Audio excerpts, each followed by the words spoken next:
गीता मुंबई में रहती है। उसके घर में उसी के मम्मी पापा, भाई बहन और दादा दादी रहते हैं। गीता कॉलेज में ग्रेजुएशन की पढ़ाई करती है। जिस कॉलेज में गीता पढ़ने जाती है उसी कॉलेज में एक सुरेश नाम के लड़के से प्यार हो गया। दोनों एक दूसरे से बहुत प्यार करते हैं। ये बात केवल गीता के फ्रेंड को पता है। अभी घर वालों को इसके बारे में गीता ने कुछ भी नहीं बताया। अब गीता की ग्रेजुएशन फाइनल हो गया तब गीता की मम्मी पापा और दादा दादी ने फैसला किया कि अब उसकी शादी करवा देंगे। गीता की शादी के लिए लड़का ढूंढना शुरू कर दिए। ये बात जब सुरेश को पता चली तो गीता पर बहुत गुस्सा हुआ और बोला कि तुमने मुझसे वादा किया था कि तुम मुझसे ही शादी करोगी, फिर तुम किसी और से शादी क्यों कर रही हो? तुम अपने घर वालों से कहो कि तुम्हारी शादी मुझसे कराए। गीता ये बात घर पर बोलने से बहुत डर रही थी। फिर गीता ने हिम्मत करके अपनी मम्मी से बोला कि मैं कॉलेज में ही एक लड़के से प्यार करती हूँ, मैं उसी से शादी करना चाहती हूँ। पहले तो ये बात गीता की मम्मी ने सुना तो बहुत गुस्सा किया। फिर जब गीता ने सुरेश के बारे में मम्मी को बताया तो मम्मी बोली ठीक है, मैं तेरे पापा से बात करती हूँ। गीता की मम्मी ने उसके पापा को बताया, उसके बाद दादा और दादी को। पहले गीता के घर वाले इस शादी से राजी नहीं थे, लेकिन गीता ने जब घर वालों को सुरेश के बारे में बताया तब घर वालों ने कहा कि पहले हम उस लड़के के बारे में पता करेंगे, फिर इस शादी के लिए राजी होंगे। उसके बाद गीता के पापा ने सुरेश के बारे में जांच पड़ताल किया और फिर गीता की शादी सुरेश से करने के लिए तैयार हो गए। अब घर वाले गीता की शादी सुरेश से करने के लिए राजी हो गए थे। दोनों के घर वालों की मर्जी से बहुत धूमधाम से उनकी शादी हुई।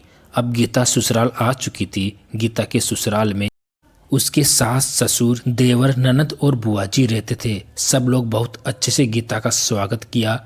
उसके बाद घर में कई रस्म हुई। अब शाम हो चली थी। अब तक रिश्तेदारों को आना जाना चला था। रात को गीता की ननद उसके कमरे में खाना लेकर आई। गीता और सुरेश एक साथ रूम में खाना खाए। रात के 9 बज रहे थे। गीता कमरे में दुल्हन की तरह सजी घूंघट लिए बेड पर बैठी थी। फिर सुरेश रूम में आकर पास बैठे और उसका घूंघट हटाया।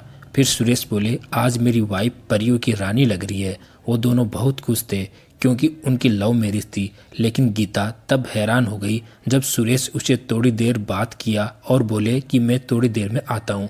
गीता सुरेश का इंतज़ार करती रही। रात के 2 बज चुके थे। गीता को शादी की वजह से बहुत थकान थी। पता नहीं उसकी कब आंख लग गई। जब आंख खुली तो सुबह हो गई थी और बेड पर देखा तो सुरेश उसके बगल में सोए हुए थे। गीता उठी और नहाकर तैयार हो गई। तैयार होने के बाद किचन में गई तो उसकी सास और ननद नाश्ता बना रहे थे। फिर वो अपने सास का पैर छुए और ननद को गुड मॉर्निंग बोली। गीता की सास बोली, बहू चाय बन गई है, पी लो, आज तुम्हारी पहली रसोई है तो मीठे में कुछ बना देना। ये बोलकर गीता की सास चली गई और ननद उसके साथ किचन में ही हेल्प करने लगी। सुबह का नाश्ता बन गया। सबने नाश्ता किया और गीता के खाने की तारीफ भी किया। गीता को रस्म के तौर पर कुछ गिफ्ट मिले। सब लोग नाश्ता करके अपने अपने काम पर चले गए।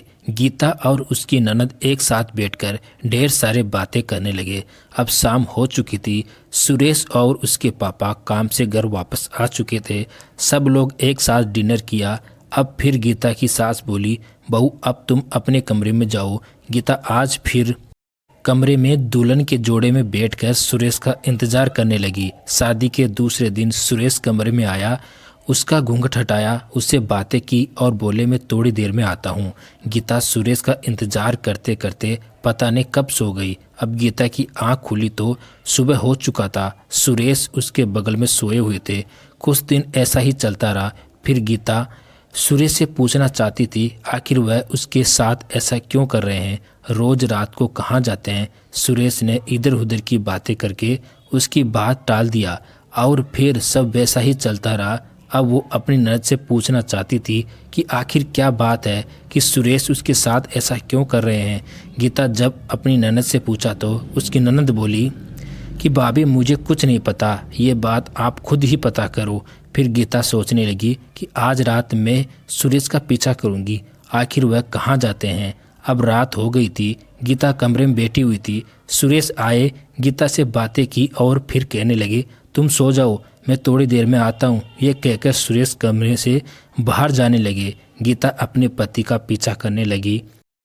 आखिर कहाँ जा रहे हैं? सुरेश का पीछा किया तो वो देखकर हैरान रह गई, क्योंकि सुरेश उसके सास के रूम में गए हुए थे। गीता ने अचानक से कमरे का दरवाज़ा खोला और सुरेश से पूछी कि आखिर रोज़ रात आप अपनी माँ के कमरे में क्यों आते हैं? सुरेश कुछ देर चुप रहे और फिर बोले, मैं तुमसे और नहीं छुपा सकता। हमारी शादी के वक्त मेरी कुंडली पंडित जी से दिखाई गई तो पंडित जी ने कहा कि मेरी कुंडली में एक दोष है। अगर मैं तुम्हारे साथ रहा तो तुम्हें खतरा है, इसलिए मैं रोज़ रात को माँ के कमरे में आ जाया करता हूँ और जब तुम सो जाती हो तब मैं हमारे कमरे में जाता हूँ। फिर गीता की सास बोली, हाँ बहू, ये बात सच है। गीता ने कहा, आपने पहले मुझे क्यों नहीं बताया? सुरेश बोले कि मैं नहीं चाहता था कि तुम्हें ये बात पता चले, क्योंकि मुझे पता नहीं तुम क्या सोचोगी। फिर गीता बोली, मैं आपकी पत्नी हूँ, आपकी हर सुख दुख में आपके साथ रहूँगी, तो आप ऐसा क्यों सोचते हैं? आप अपनी हर प्रॉब्लम मुझे बता सकते हो। फिर गीता ने सुरेश और उसके सास से पूछा कि यह दोस्त कब हटेगा? उसकी सास बोली, 1 महीना तुम दोनों अलग रहना, फिर सब ठीक हो जाएगा। गीता इस बात से तैयार हो गई। अब सुरेश कमरे में आते तो वो दोनों बातें करते और फिर सो जाते। ऐसे ही देखते देखते 1 महीना बीत चुका था। गीता बहुत खुश है कि आज सुरेश पर लगा दोष हट गया। अब उन दोनों के बीच में सब कुछ ठीक हो गया। वो दोनों खुशी खुशी एक साथ रहने लगे। दोस्तों, उम्मीद करता हूँ आपको हमारी कहानी पसंद आई होगी। अगर आपको हमारी ये कहानी पसंद आई है तो वीडियो को लाइक ज़रूर करें। धन्यवाद।